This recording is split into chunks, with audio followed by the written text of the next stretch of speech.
The next leg of our journey was on the way to Trieste, with a planned stop in Ajdovščina, added purely so that we could hike up to the Ukulele natural window. What could possibly go wrong? Well, quite a bit as it turns out. The route to Ajdovščina took us along some fairly busy roads, and unfortunately Lorna had an unscheduled pavement hop and dismount, injuring her hand. So instead of the scenic hike, it was off to A&E. Never one of the listed highlights of any cycling itinerary. That meant no more cycling for Lorna, and definitely no Ukulele hike. Instead, it was cue the support team, who were quickly promoted to rescue squad, transporting Lorna and Derek to Trieste by van. As mentioned in previous episodes, the route animation you're seeing comes courtesy of the Relive app, hence the on-screen branding doing its thing. Back to the ride. Our first section took us towards Smartno, though we sensibly gave the off-road section a miss this time. The quieter back roads more than made up for it, with endless wall-to-wall vineyards providing plenty of excuses to stop, purely for photographs of course.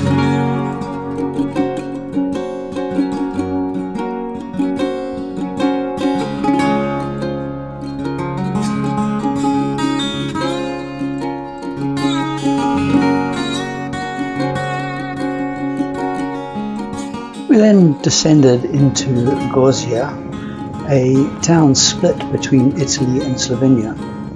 A slightly surreal place where crossing a railway line can mean crossing a border.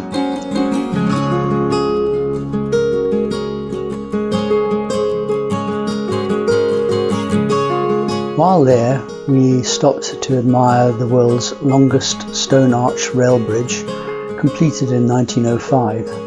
Proper old school engineering. Found a lovely little cafe stop beside a rather unusual water fountain.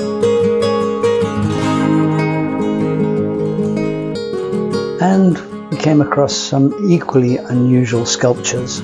Let's just say that not everything translates culturally. After crossing the border into the Italian Goriska, we headed up to the castle.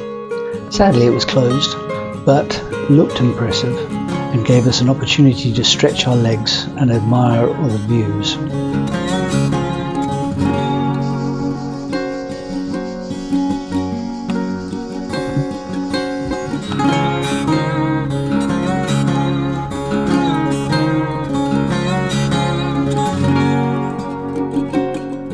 Once we'd done our sightseeing, we headed back down to the town centre and to the Piazza Saint Antonia for a spot of al fresco lunch, and very good it was too.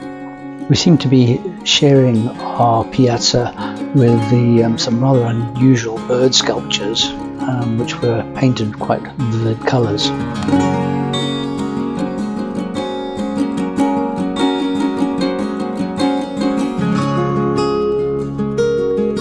From there, it was a fairly uninspiring stretch of road into Ajdovščina, the place we'd originally been quite excited about for entirely different reasons.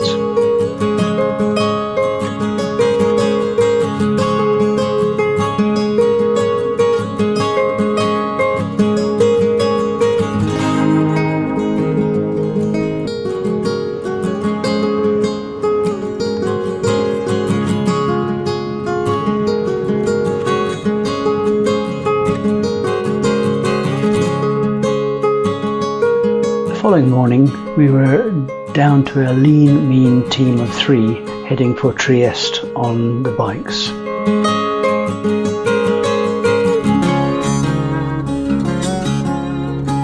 As it turned out, the stretch was a real gem. Great variety, a few decent climbs, and the usual regular stops for photos, and essential rehydration naturally.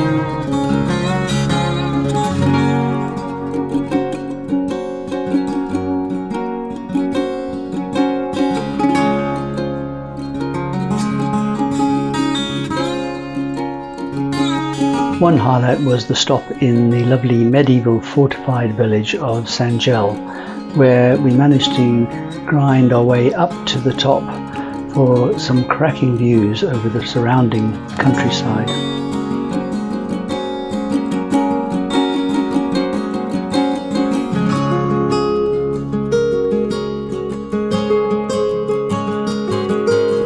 As we pushed closer to the coast, the landscape changed dramatically.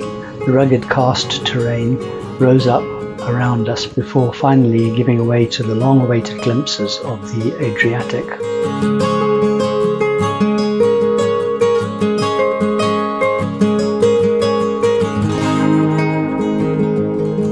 And honestly, the first sight of the sea felt properly earned, every pedal stroke worth it.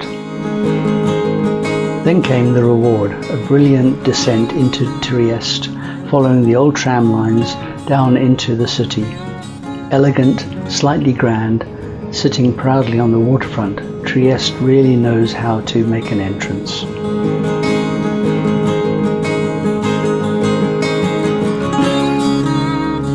We spent a couple of days exploring and soaking up the atmosphere, and of course reacquainting ourselves with the Italian cuisine, strictly for recovery purposes, you understand.